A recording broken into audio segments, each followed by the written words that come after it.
What's up, guys? Spin Firearms here. Today we're going to discuss, does caliber matter? Does a larger round or a more powerful round matter for everyday carry?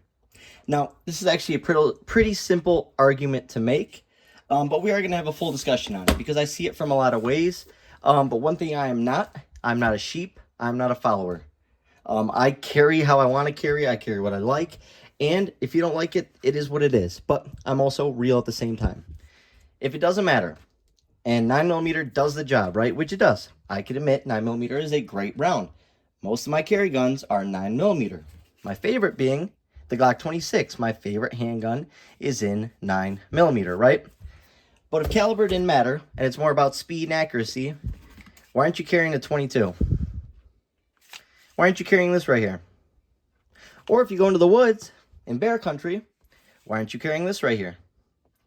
Or you know what, fine. Maybe the 22 is ridiculous because it's an unreliable pistol cartridge, right? It would still work for self-defense in most cases, but fine. Why aren't most of you carrying a 380? 380 is much faster than 9mm. If power doesn't matter, and it only matters on shot placement, why aren't you carrying the 380? And we know the answer to that. It's because 380 doesn't always do what it's supposed to because it's not as powerful. It's not powerful enough for most hollow points to expand. Now, I just made a video recently talking about some handguns and different calibers, and I live in a place that gets cold during wintertime. So I was sort of discussing other setups that are better off in wintertime, right?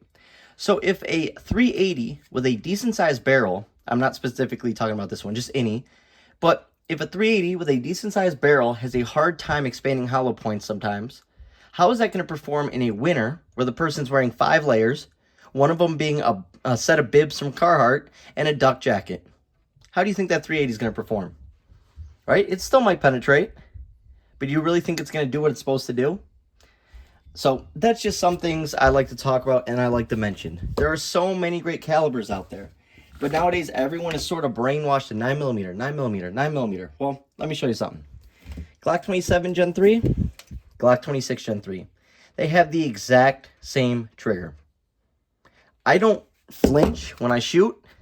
You know, if I, have a light primer strike, I'm not flinching or dipping because that's what causes you not to be accurate.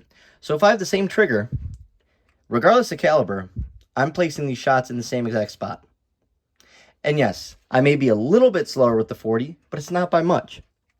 Especially when you carry the same handguns, dang near, just with different calibers. They all have the same feel to you, right? And another thing I want to mention, right? Going to bear country with this. If power doesn't matter. Go into bear country, with 30 super carry. And once again, if it was about capacity and stuff, why aren't you carrying this right here? Why didn't everyone jump on 30 super carry? This performs like a 9mm. Sometimes even a little bit better than a 9mm. But this right here is 13 rounds of 30 super carry. The Shield Plus in 9mm has 10 in this setup. So if it's about capacity, why didn't you guys go get this? This has the most capacity. While being 9mm performance-wise, why didn't you go and get this? You know what I mean? Those are just some of the things I'm saying. I'm not trying to be a wise guy. I'm just trying to say, you would never go into bear country with this. You would never go into bear country with this. And that's because power does matter. You know what you're taking to bear country? This. And I know most self-defense encounters aren't going to be against bears. I get that. But sometimes people being under the influence, what they're wearing, their weight, their mental situation, all plays a role on what they can handle. I always tell the story of a family friend of ours who is a lady cop. She was standing on the corner during a situation. You guys are all aware of the situation, but I don't really want to put it out there, put it on blast. I don't want her to have a ton of attention, but I personally know this person. She had a Glock 27 as her backup, Glock 22 or Glock 23, I forgot which one, as her main, right? As a cop, and that main got ripped out during a struggle. She was the only person posted up on that corner. She had a Glock 27. That person weighed like 275 pounds and was under the influence of some pretty hard stuff, right? It took her 8 rounds of 40 Smith & Wesson at point-blank range. The Glock 27 she was carrying was 9 plus 1, 10 rounds. She let 8 rounds go before the person stopped doing what they were doing. What were they doing? What is this motion right here? Something coming out. Can't say it on YouTube, but, something sticking out, right? While that's happening, 8 rounds. It took 8 rounds of 40. Now tell me, how many rounds of this would it have taken? You're not going to say 8 of this. You're definitely not going to say 8 of 380. Because it wouldn't have happened. I'm just telling you, it wouldn't have happened. Now, of 9mm, would it have been the same amount of round count? Probably not, to be honest. So I always ask that same question: what if she would have had a 380? What if she would have had a 9mm? You know what I mean? And that's also an importance of carrying a backup gun as a security guard, as a law enforcement officer, whatever the case may be. Very important. So those are just things I like to mention. I don't just get on YouTube and watch some man talk about how great 9mm is because of more capacity. It's more available. What are you guys talking about? I can get 357 SIG anytime I want. Just order it on the internet. I can get 40 Smith & Wesson at every gun store. Yeah, it costs a little bit more. But at the same time, my argument is I'm willing to spend a little bit more for better performance. Be honest with yourself. What performs better, 9mm or 357 SIG? The difference in capacity between these two handguns is 1 round.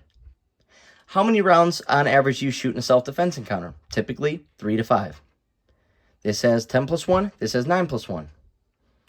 This setup right here is 11 plus 1 of 40. That's 10 plus 1 on the left. 12 rounds of 40. Typically, you shoot 3 to 5 rounds, right? If you were going to shoot 3 to 5 rounds, would you rather, just be honest, would you rather take a 380? 3 to 5 rounds of that? If you're defending your life and your children's life? Or would you rather take 3 to 5 rounds of this? If you're only shooting 3 to 5 rounds, you're taking the 29. Come on. Would you take this or this if you're letting off 3 to 5 rounds? What do you think would get the job done quicker, right? You're defending yourself. You want it to be done with. You don't want anyone hurt. You don't want your family to get hurt, your kids to get hurt. Which one would help more? I get shot placement is huge, but we're talking the same exact triggers, right? They're going to go in the exact same spot. A zone, that's what we're aiming for. What would do the job? Same amount of shots. What would perform better?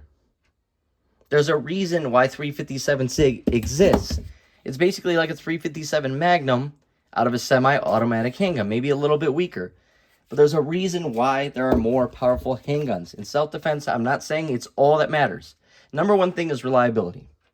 2, I would definitely say, is probably between capacity and something you're willing to shoot, right? A lot of people don't like snappiness. That's why they retreat to 380s and 9mm. Also because they're the most variety of handguns in the world are made 9mm, so I get that. It's the most available. It's also what everyone talks about. No one else reviews 40s, 357 SIGs, 45 ACPs, unless they're in 1911 and so on. But there are so many great options out there that are still powerful. Do I carry 9mm? Of course I do. But wintertime comes around and people got bibs on, they got big jackets. I'm telling you guys, 357 SIG will outperform it. And it's just something I always talk about.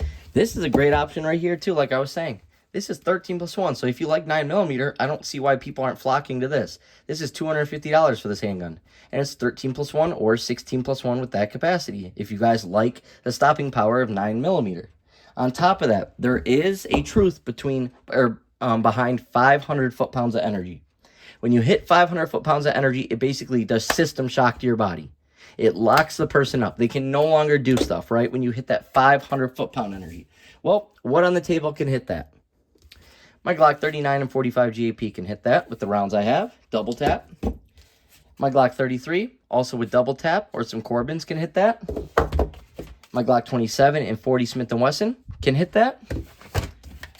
My Glock 29 and 10mm can hit that as well.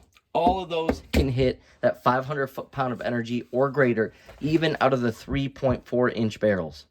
There's even boxes with 3.4, says tested out of a Glock 27. This was the foot-pound energy.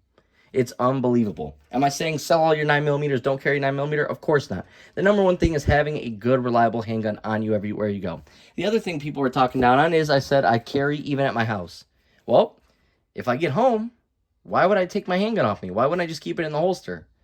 I have kids around the house. I'd rather have it on me at all times. So why would I just go set it on the counter or go lock it up? Stuff pops off anywhere, anytime. I really do this. I am someone who actually, truly carries, not like these other gun tubers out here. Some of the biggest gun tubers that are your favorite don't even carry. And if you don't believe me, watch Honest Outlaw's video where he talks about going and meeting with these people. And they're in an event, and he goes, what are you guys carrying? And they're like, oh, we're not carrying anything. And he was like, what? He probably won't tell it again now because he's too big. But he basically said that majority of the people there were not carrying. And they are gun tubers, which is absolutely insane. I carry 380. I do. I'm not going to lie. But it's when I have to. For instance, it's when I need deep concealment. I have no other choice. I don't want to cause a big ruckus. I don't want to cause an embarrassment to my kids if other parents around me don't like firearms. I don't want them to say, kids, we're going home. They can't play with your kid anymore, right? That's why I'll carry 380. That's fine with me. I'd rather you have something on you than not. But in my opinion, it doesn't matter. This is my opinion. I'm allowed to have it. This works better than this. It is what it is. So, hope you guys enjoyed the video. There's such thing as, healthy dialogue, discussing things, debating things. And like I said, if it's all about accuracy, speed, and it's not about stopping power, you guys should all be carrying a 22 long rifle. You guys should all be carrying a 380. None of you guys should be carrying a 9mm because 380 is much faster. And 22 is even faster than that. And I promise you guys, if you train, you'll be able to shoot this just slightly slower than this. But you're also getting more power out of it. If I could have 3 to 5 rounds, like I keep saying, which handgun would you choose? If you could only have 3 to 5 rounds, would you choose the 9 or the 40? If you could only have 3 to 5 rounds, what would you choose? The 9 or the 10mm? It's simple. You guys know the answer. Thanks for watching.